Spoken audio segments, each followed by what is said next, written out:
We call on leaders of various political parties to call on their members to desist from using violence. Umongameli we-ANC umemelela ukunyamezelana kwezopolitiko ngeli xesha kujongwe unyulo jikelele ngoMeyi. My mother doesn't have an ID. It's not simple for me to get an ID, so it's been 4 years. Bumanci ubomuntu ongenasazisi yiyo loo nto abahlali baseMpumalanga bememelela uncedo lukarhulumente bafumana izazisi.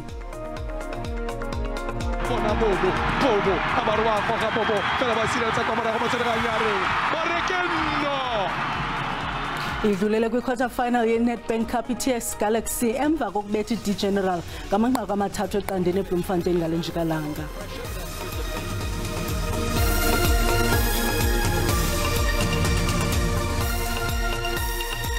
Molweni makhaya nguvimba wangokuhlanje.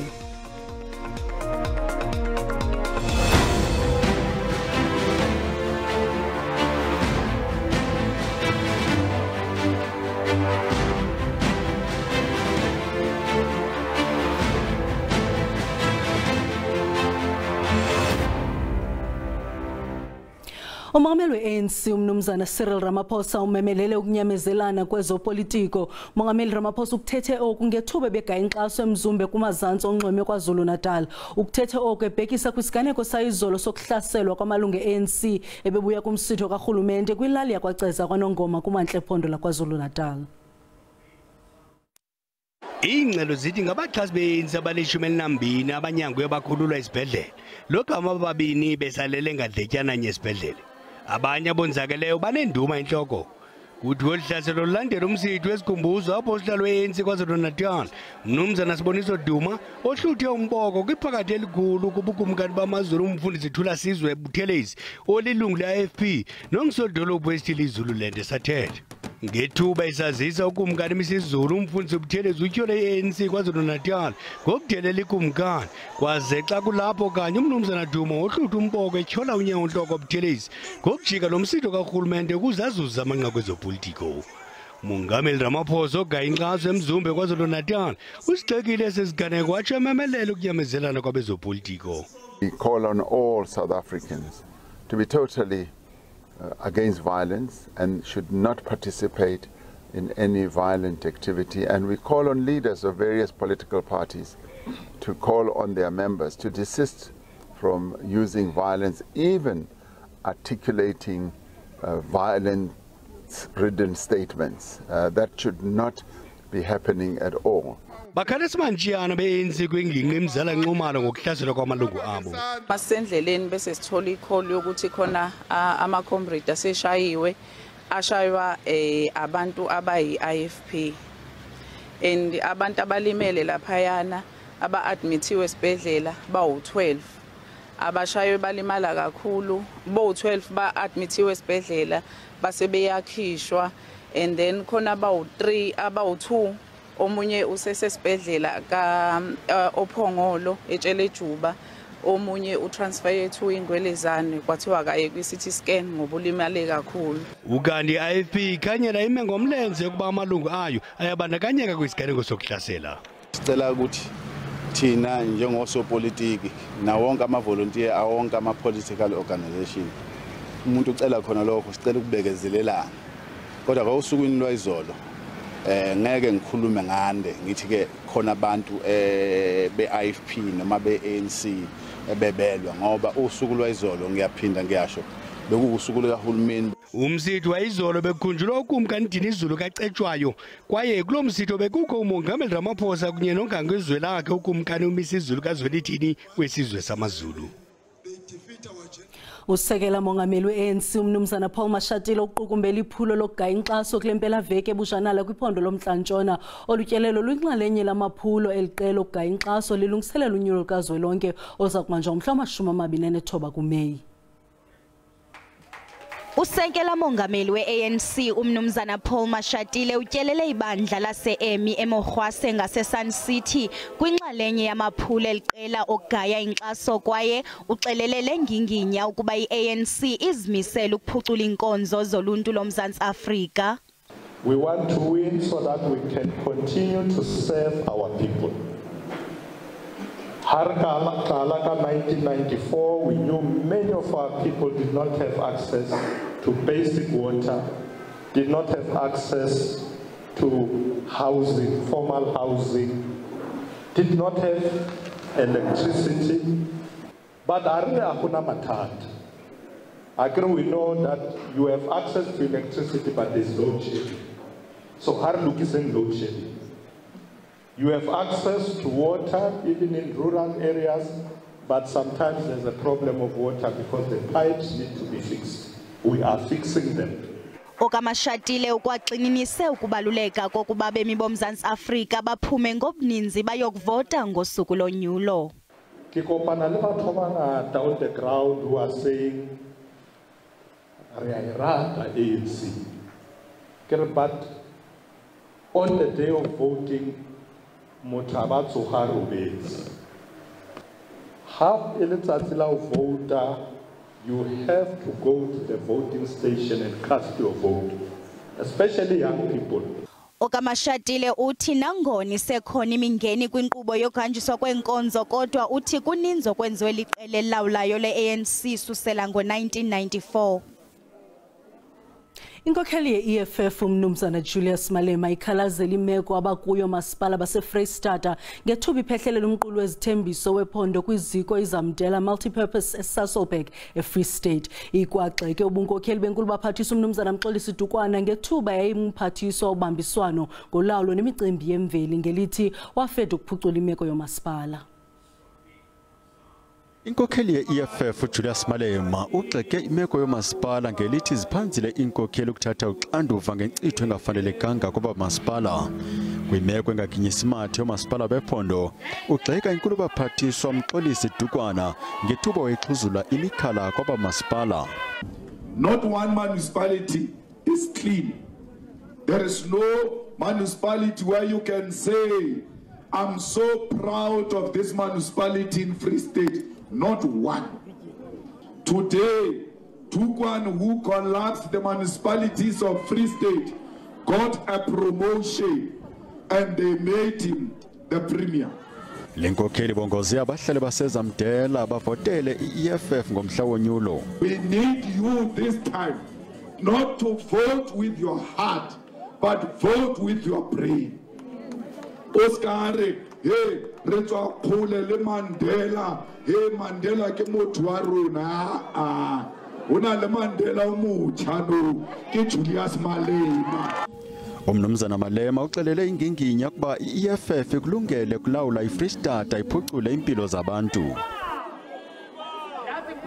Umbutho Azanian People's Organization uvakalise ukuphoxeka emva kokuba enye yebhodi zawo zonyulo yonakalisiwe kumbindi wesixeko saseGauteng. Inkokheli azapho umnumzana Nelvis Qekema namanye amalungu eliqela atyelele le ndawo ibina lebhodi. Omnye wombutho wezopolitiko omdala eMzantsi Afrika, iAzapo nenjongo yayo yafumana impembelelo kwizimvo zeqhawe elingasekhoyo uSteve Biko, yasekwa kwiminyaka engama-46 edlulileyo. Yavalwa ke ngurhulumente wengcinezelo njengamanye amaqela ezopolitiko. Ukuxhaswa kwayo kunyulo oko kumane ukuncipha ngokuncipha ukusukela ekuqaleni unyulo ngo-1999. Inethemba lokuguqula amashwangusha wayo ngesihlandlo. Xa kungoku sele ixhome ibhodi ezisixhenxe mpombozone zeli nanjengoko ijonge kunyulo lukaMeyi, kodwa kungaphelanga nemini emva kokuxhoma ibhodi yabo embindini wedolophu yaseGauteng yethulwe yatshatyalaliswa. There are political forces in this country who think they own this country, who think they own this democracy, who think they own the governance of this country, who think they own the people of this country. And then that has brought about political intolerance that brings about things like this. Okaqekema uvakalise ngelithi oku akubonakalisa imbeko kwinkqubo yenkululeko yeli, kananjalo uthe akasothuki esi senzo ekwaxambulisana nenkqubo yonyulo yeli ngelithi iyathandabuzeka.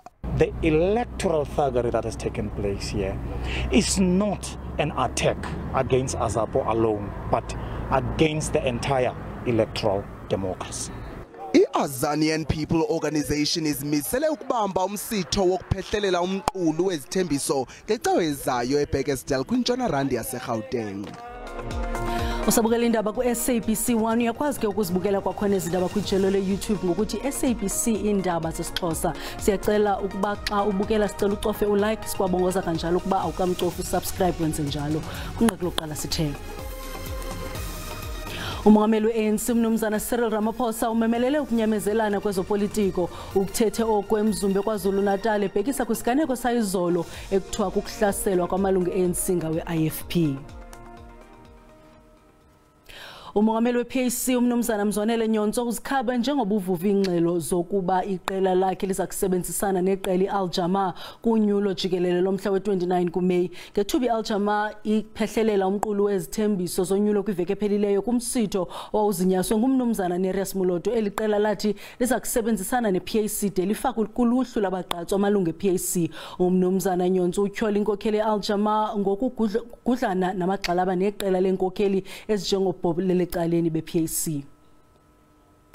Okungabinaso isazisi kungenza izinto zibe nzima kubomi bomntu. Amaxesha amaninzi oku kukhokelele ekubeni ubani zimphosa inkonzo ezininzi ezifana nezikarhulumente, ezemali, amathuba engqesho nemfundo. Iqela labahlali basithula mahashe Bushbuck Ridge eMpumalanga bamemelela kwisebe lemicimbi yezekhaya likhulula izazisi zabo.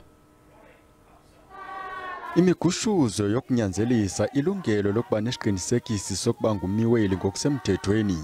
Abahlali batyhola bathi izazisi zabo zivaliwe. Kunzima kubazali ukufumana iziqinisekisi zokuzalwa zabantwana babo.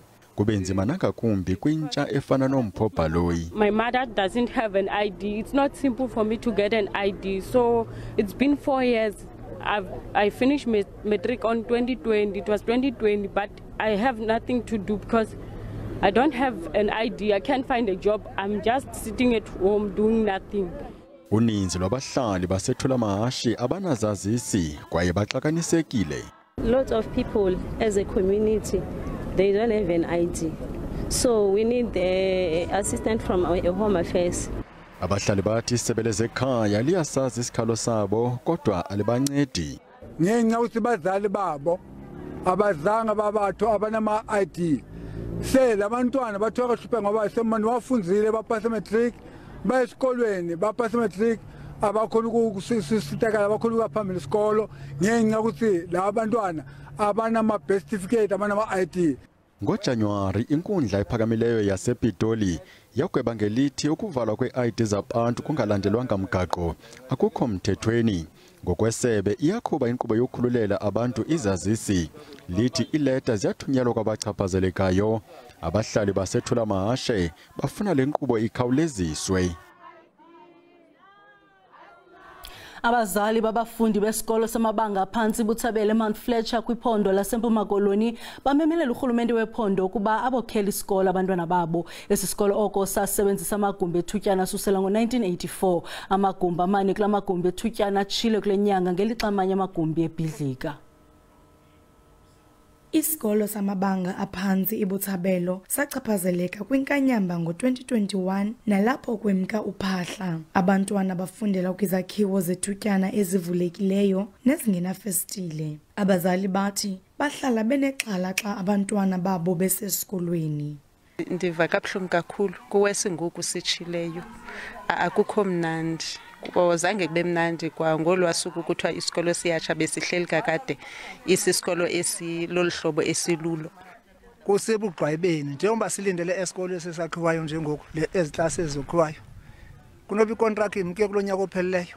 Njengoba ubona njena nazi izikafele zimile apha yonke into imile. Izinto ezinolimaza abantwana bethu esi. I-SGB ithi unokontraka owayesoka isikolo wasishiya engasigqibanga. Abantwana bethu bafundela emabhodlweni emakhalibhothini oko sasilindele isikolo kwathiwa siyokhiwa. Isebe lezemfundo ephondweni lithi kuzokonyulwa enye ikontraki eza kugqibezela umsebenzi. Sekwenziwe assessment esikolweni kwakhangelwa umsebenzi kumimindawuni endokwesibini izinto nezawunideka. Ezinto ke msasa sizenza kuba sifuna uqasha unokontraka omtsha ozawungenelela phaya. Iziphumo ke zale assessment beyenzekile zithi izawuthatha i3 months ukugqibezela esi sikolo. Esi sikolo sikwajamelene nengxaki yongabi nazithuthi ezithutha abantwana ngenxa yendlela engekho semgangathweni. NdinguNomzwane Lemngoma kwiindaba ze-SABC eMount Fletcher. Umbutho ongenzi inzuzo iJudges Matter uthi ijaji yenkundla ephakamileyo uChiphiwa Maumela angajamelana nokubekwa ityala xa inkundla yokuziphatha kwezobulungisa imfumanise netyala. OkaMaumela wanqumamiswa ngoJuni kunyaka ophelileyo emva kwezikhalazo zokucotha ekuqukumbeleni uthotho lwemiba kwezomthetho. Ubulungisa obulibazisekileyo bubulungisa obubanjiweyo. Oku kuqhube ikomishoni yenkonzo zobulungisa ukuba ithabathe amanyathelo angqingqwanga kwijaji yenkundla ephakamileyo uChiphiwa Maumela nathi wethaca phambi kwenkundla yokuziphatha kwezobulungisa ngenxa yokucotha ekusongeni amatyala ebewachophele. Ujaji Maumela ube namatyala angekachotshelwa ngama-24 waphakathi konyaka ka-2012 ukuya kuka-2022 ngexesha ijaji eyongamileyo uDustin Mlambo efake isikhalazo ngakuye. Doing, and the whole notion is to say we want to make sure that every single judge who is employed in South Africa understands the importance of making sure that judgments should be there. Ujaji Maumela utyholwa ngokuhambisa ngonyawo lonwabo amatyala ngenyanga eziphakathi kwezili-12 ukuya kwezingama-24 logama ngokwesiqhelo imiba emayela nezomthetho ivame ukucaca icala kwiinyanga ezintathu. Ngaphandle kokuba ade aqukunjelwa la matyala, umbutho iJudges Matter uthi olulibaziseko lungamkhokelela ekubekweni ityala okaMaumela.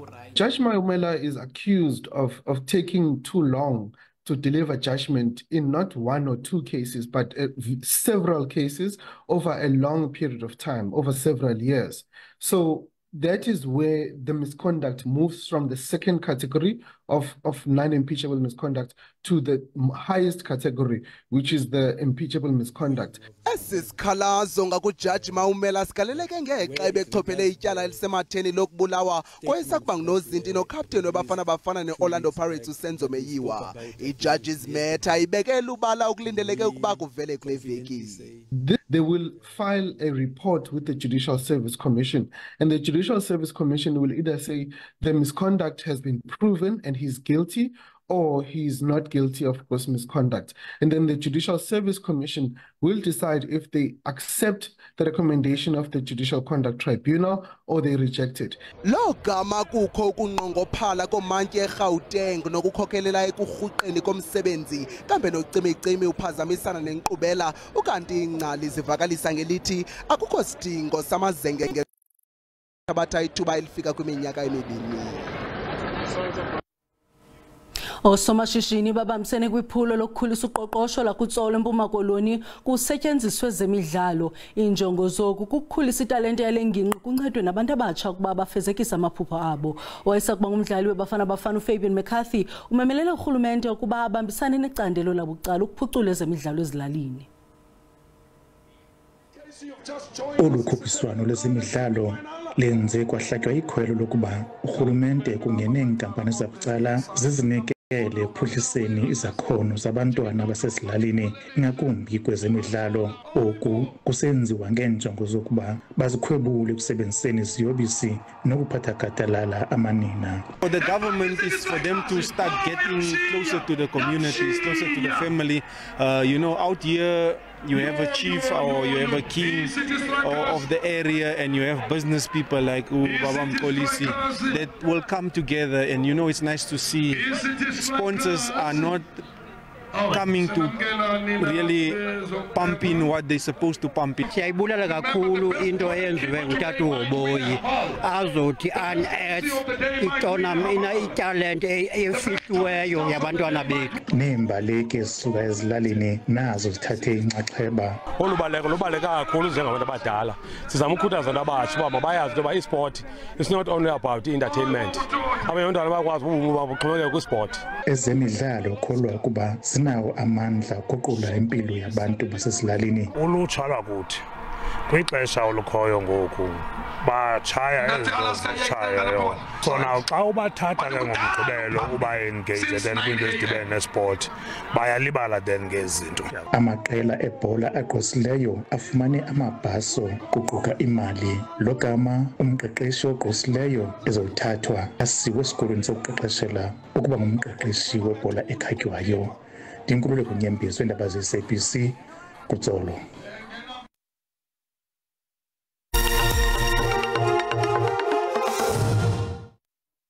I-TS Galaxy ingenile kwi-quarterfinals zokhuphiswano lwendebe ye-Nedbank njengentshatsheli zango-2019. I-Rockets zibhulela amasaka iqela elidlala kwi-ABC Motsepe League D General ngamanqaku 3 eqandeni eBloemfontein ngalemva kwemini ukuzibekela indawo kumaqela okugqibela 8 kolu khuphiswano. Nanga amabali ngalo mdlalo.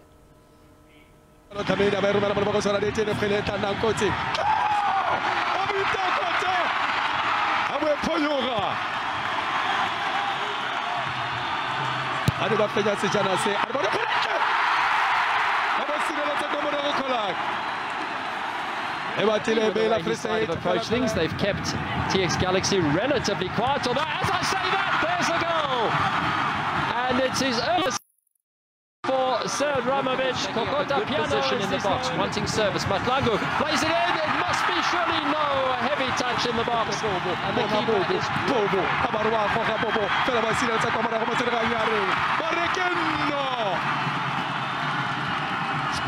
Matlangu. Maberetes creating an opportunity here.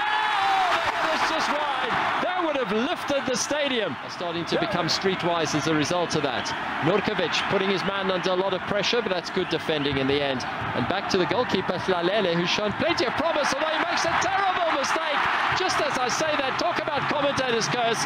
While Klompor wanted a third goal, there is the third goal, and it's the substitute death here as Khadebe takes it forward, and the referee, I think, decides. Olani Quinda blows his final whistle. It was Nurkovic who scored the opener. Masixha kuloo ndawo iindaba ziphela ixesha linomona. Senikhumbuza zange umsosizana uxa bethu ngesizulu. Kamnandi.